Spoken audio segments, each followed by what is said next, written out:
Hello everyone, this is Mrs. Deepali Evle, Assistant Professor ENTC Department, AISSMS IIT. My today's topic of discussion is optical detector. Light sources convert electrical current into light and are therefore used at the transmitter in an optical fiber communication system. On the receiving side, this process should be reversed.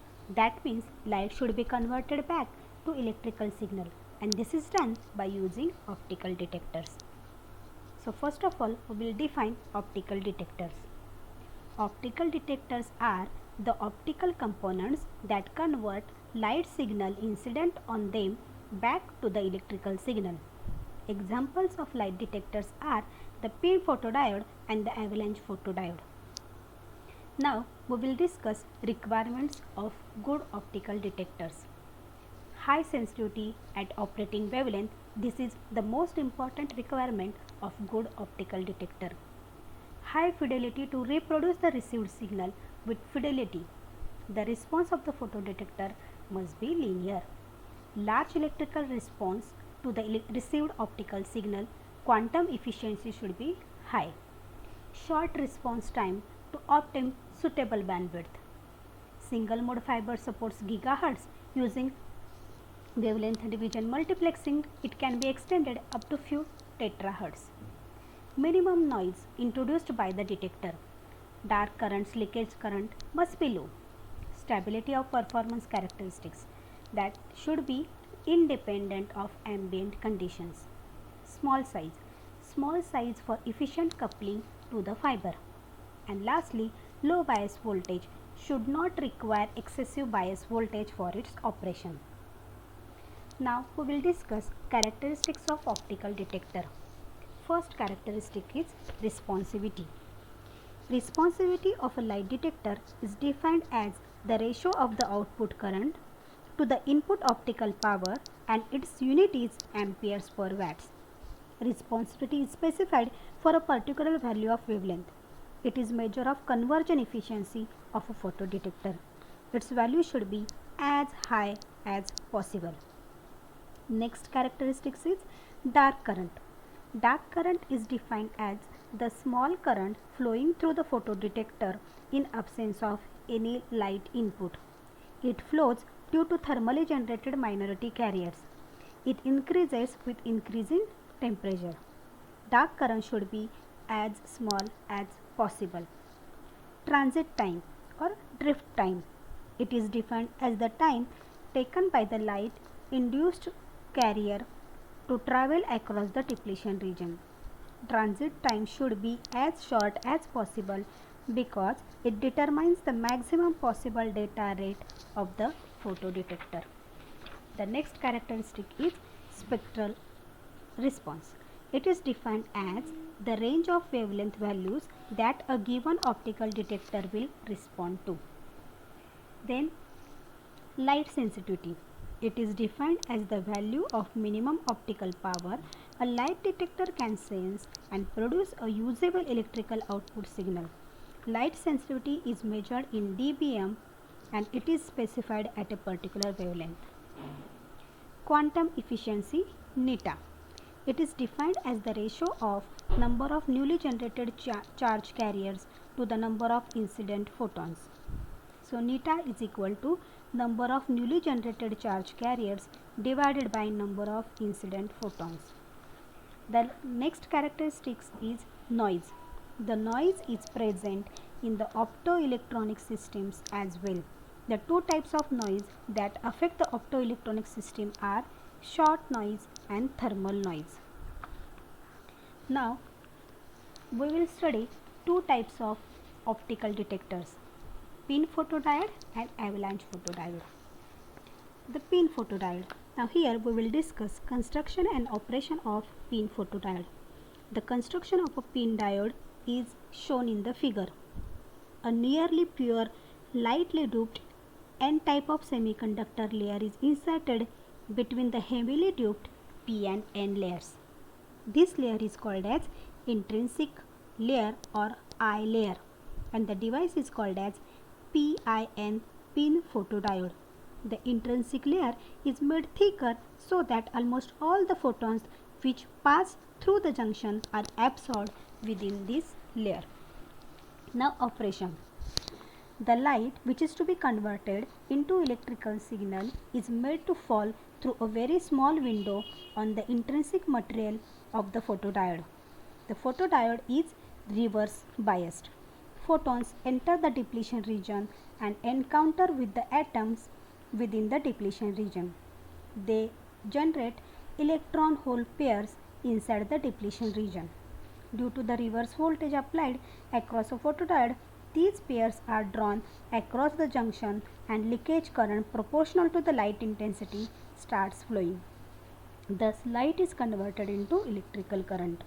Due to wider eye layer, a more complete absorption of photon results in a larger photodiode photocurrent generation. The sensitivity of PIN diode is therefore higher than the PN junction diode. Due to addition of eye layer, the electron hole pair generated due to photons have to travel a longer distance. Hence, PIN diodes are slightly slower than the PIN junction diodes. Here we will discuss photoelectric effect.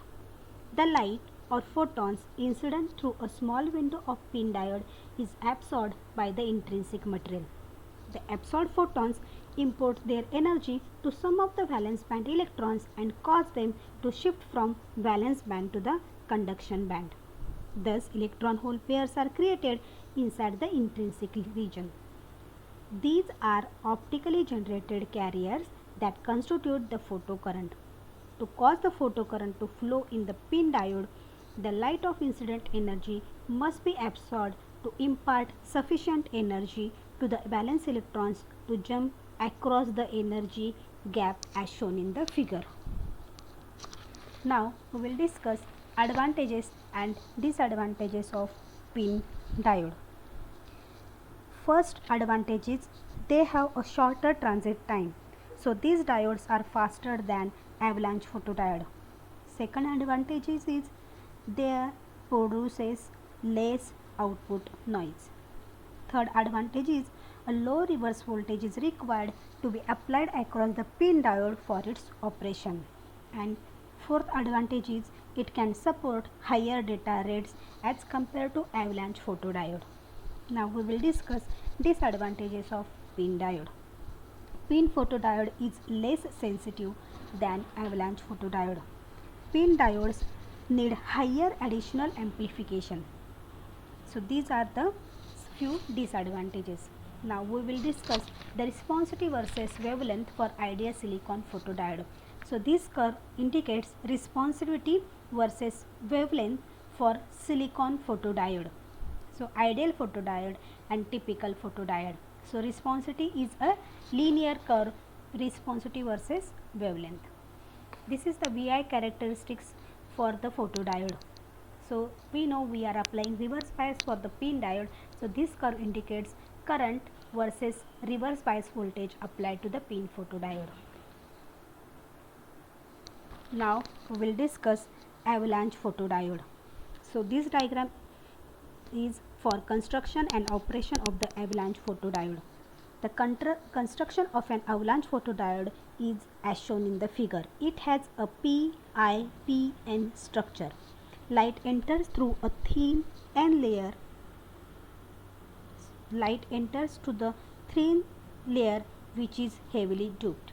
So this diagram is for NPIP avalanche photodiode, where now the light enters through the thin layer which is heavily doped. The external bias applied to the is reverse biased, and a reverse resistance is connected in series, which is indicated as load resistance in this diagram.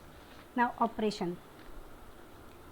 As negative voltage applied to the diode is increased, the intensity of the internal field increases proportionally. The internal field intensity then reaches a threshold, so that the electrons which are being accelerated through the junction region will generate secondary electron hole pairs due to collision. The number of carriers generated in this manner will generate many more electrons due to collisions, and this is called as the avalanche effect. In avalanche photodiode, the electrons generated due to the light are accelerated and made to pass through the junction region. They give rise to avalanche effect and a large current starts flowing through the device. Due to the avalanche effect, a sort of current amplification takes place inside the device to yield a higher current. Now, the sensitivity of this device is higher than that of the PIN diode. This structure helps to concentrate the internal field near the junction in a better way. Similar way, we can discuss about the PI-PN avalanche photodiode. This diagram is for NPIN photodiode. Similarly, PI-PN structure we can have for avalanche photodiode. Avalanche photodiode is highly sensitive semiconductor electronic device that exploits the photoelectric effect same as PIN diode to convert light into electricity. Avalanche photodiodes can be thought of a photodetector that provides built-in first stage of gain through the avalanche multiplication. They are operated with much higher reverse bias voltages. This also allows each photo-generated carrier to be multiplied by the avalanche breakdown.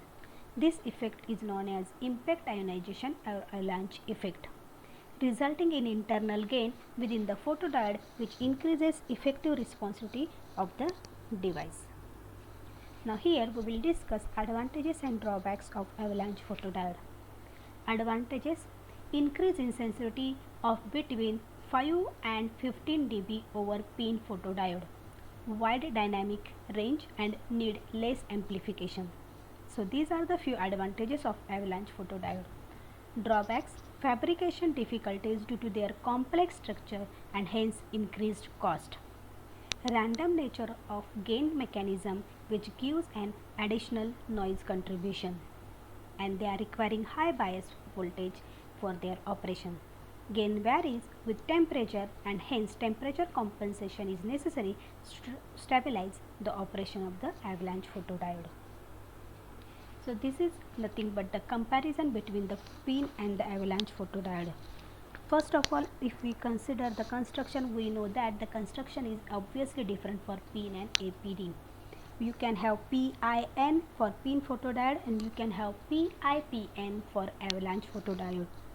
If we consider biasing, then low reverse bias from the range 5 to 12 volt, 10 volt is sufficient for PIN, but for avalanche photodiode, high reverse bias voltage 20 to 400 volt will be required. If you consider sensitivity, PIN photodiodes are less sensitive 0 to 12 dB and avalanche photodiode are more sensitive 5 to 12 dB. If you consider wavelength range, then for PIN diode the wavelength range is 300 to 1100 nanometer and for APD it is 400 to 1000 nanometer. If you consider the transit time, then for PIN photodiode they are requiring longer transit time, but it is shorter than the avalanche photodiode. So avalanche photodiode are requiring longer transit time than PIN photodiode. Then gain, no internal gain in case of PIN photodiode. In case of APD, internal gain. Then signal to noise ratio is poor for PIN photodiode, it is better for avalanche photodiode. Avalanche multiplication is obviously absent in PIN photodiode, it is present in avalanche photodiode. Then data rate, it is higher for PIN photodiode and it is lower for avalanche photodiode. Then detector circuitry is simple structure for PIN photodiode, it is complex structure for avalanche photodiode. Speed, if you consider speed, PIN photodiode is having more speed as compared to avalanche photodiode. If you consider responsivity, PIN photodiodes are having low response and avalanche photodiodes are having high response. And if you consider the cost, PIN photodiodes are cheaper but avalanche photodiodes are expensive. So today we discussed about the optical detectors. Thank you.